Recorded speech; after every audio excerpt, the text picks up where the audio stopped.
5 de junho. Você não é um acidente, porque Deus escolheu você.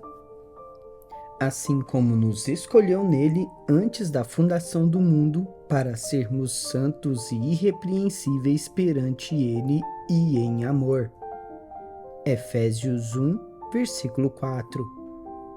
De vez em quando alguém diz: meus pais não me planejaram, eu fui um acidente que ninguém esperava. As pessoas usam isso como uma desculpa para não aceitarem mais responsabilidade na vida, alegando serem acidentes que vieram ao mundo por engano e nem deveriam estar aqui. Bem, quero lhe dizer que, mesmo que possamos ter sido uma surpresa para nossos pais, nós não fomos uma surpresa para Deus. A Bíblia ensina que muito antes de você ou eu termos sido concebidos no ventre de nossa mãe, Deus já nos conhecia e estava nos chamando a sermos seus filhos com um propósito especial a cumprir neste mundo. Em Salmos 139, versículo 15 e 16, Davi declara que os olhos de Deus se fixaram em nós, não apenas quando estávamos nos primeiros estágios de formação no ventre de nossa mãe, mas ainda antes de termos sido concebidos. Davi disse acerca de si e de nós: os meus ossos não te foram encobertos quando no oculto fui formado e entretecido como nas profundezas da terra. Os teus olhos me viram, a substância ainda informe, e no teu livro foram escritos todos os meus dias, cada um deles escrito e determinado quando nenhum deles havia ainda. Segundo Davi, Deus nos conheceu quando não éramos mais do que uma mera substância nos primeiros estágios de formação no útero de nossa mãe.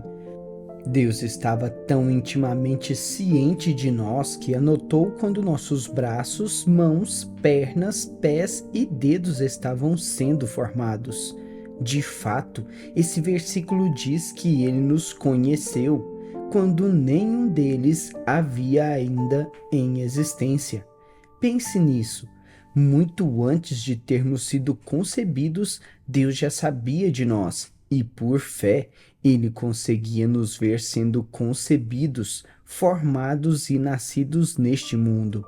Isso significa que não há um único ser humano na Terra que foi uma surpresa para Deus, e isso inclui você.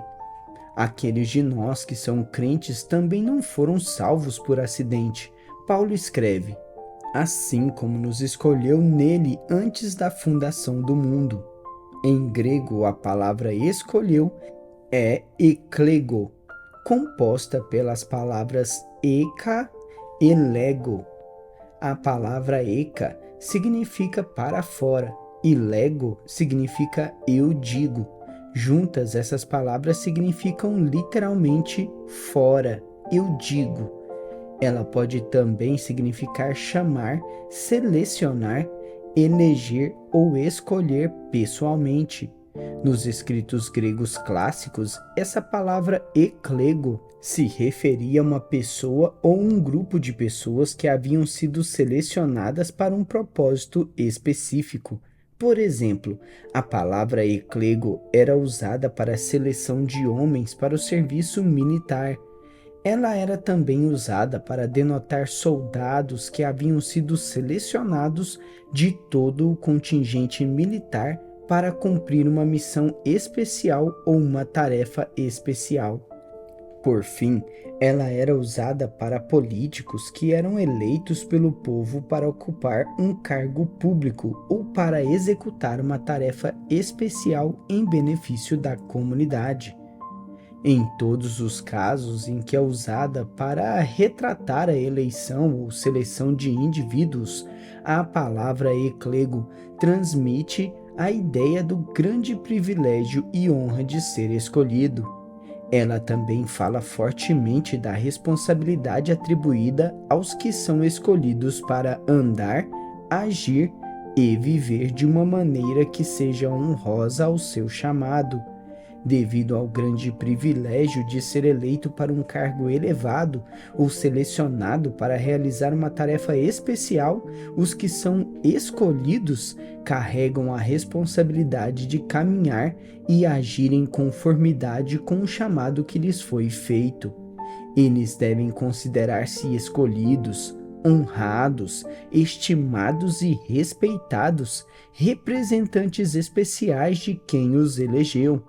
Por isso, ao dizer que Deus nos escolheu nele antes da fundação do mundo, Paulo está dizendo que Deus olhou para o horizonte da história humana e nos viu.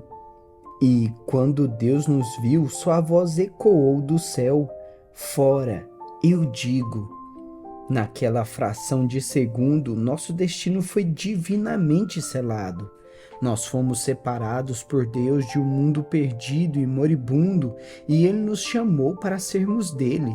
Assim como nos tempos gregos clássicos, a palavra eclego retratava a seleção militar de rapazes para deixarem suas casas e servirem nas forças armadas, Deus olhou para a raça humana e pessoalmente nos selecionou, elegeu e escolheu especialmente para nos afastarmos do mundo e sermos permanentemente alistados como seus filhos e filhas. Agora, como filhos do Rei, nós carregamos a tremenda responsabilidade de caminhar sendo dignos do elevado chamado que recebemos. Veja, quando essa seleção ocorreu, Paulo diz que foi antes da fundação do mundo. A palavra fundação é a palavra grega katabole, composta pelas palavras kata e bole. A palavra kata significa para baixo e bole significa arremessar ou lançar. Em conjunto, essas duas palavras significam arremessar algo para baixo com força e se refere ao ato da criação. Assim, antes de Deus trazer à terra a existência falando, antes que sua voz trovejante determinasse que as primeiras camadas da crosta terrestre fossem colocadas no lugar, Ele já havia falado os nossos nomes. Ele nos escolheu e elegeu antes que as primeiras camadas da terra fossem criadas. À luz desses significados em grego, Efésios capítulo 1, versículo 4 poderia ser redigido assim: quando nos viu, Deus disse: fora, eu digo. Naquele momento, Ele nos separou do restante do mundo e nos alistou no seu serviço. E pense nisso, Ele fez tudo isso antes de sequer ter arremessado as primeiras camadas da crosta terrestre à existência. Então, se algum dia a sua carne tentar devanear que você não é suficientemente digno de ser usado ou que você é apenas um acidente, você precisará exercer autoridade sobre a sua carne e dizer a ela para calar a boca.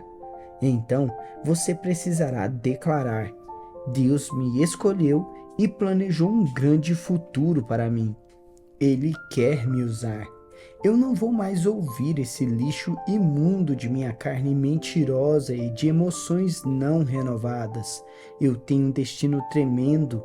De fato, sou uma parte importante do plano de Deus.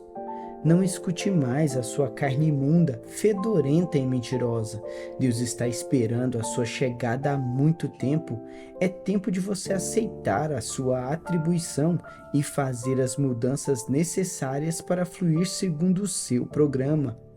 Ele está chamando você o tempo todo dizendo: levante-se e entre na corrida. Eu quero você. Estou chamando você para ser parte da minha equipe. Há muito em jogo para você cometer o erro de sentar-se e sentir pena de si mesmo.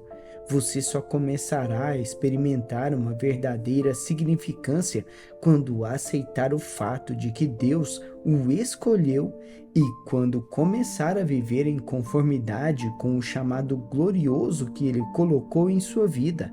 Independentemente de quão grande ou pequena seja a tarefa, ou de quão enorme ou minúscula seja a atribuição, você terá alegria e satisfação quando começar a realizar o que Deus trouxe você a este mundo para fazer.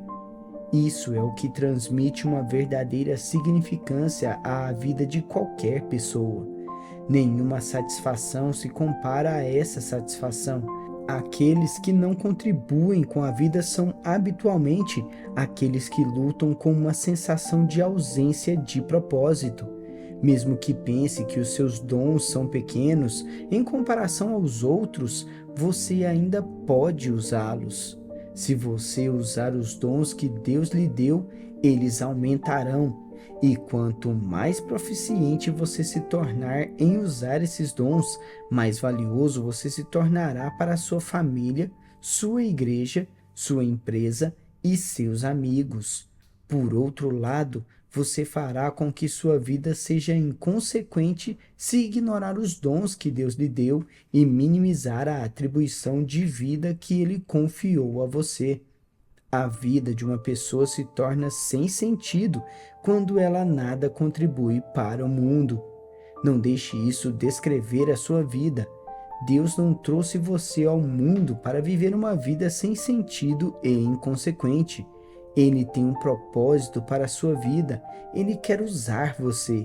Ele quer que você seja uma parte importante do seu plano. Faça esta oração comigo hoje. Senhor, eu estou muito feliz por tu teres me conhecido e me chamado ainda antes de eu ser concebido no ventre de minha mãe.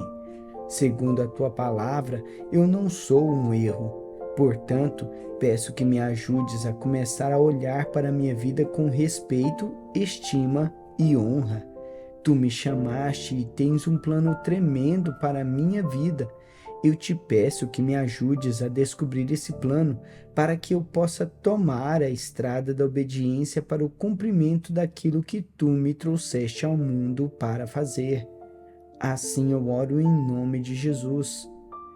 Repita esta confissão de fé. Declaro corajosamente que não sou um acidente ou um erro.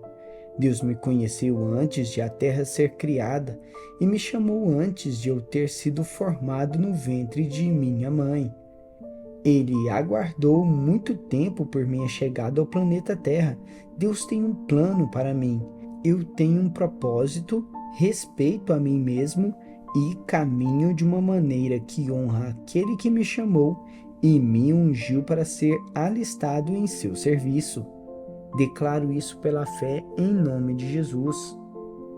Reflita nestas questões. Você já foi tentado a pensar que sua vida era sem sentido e inconsequente?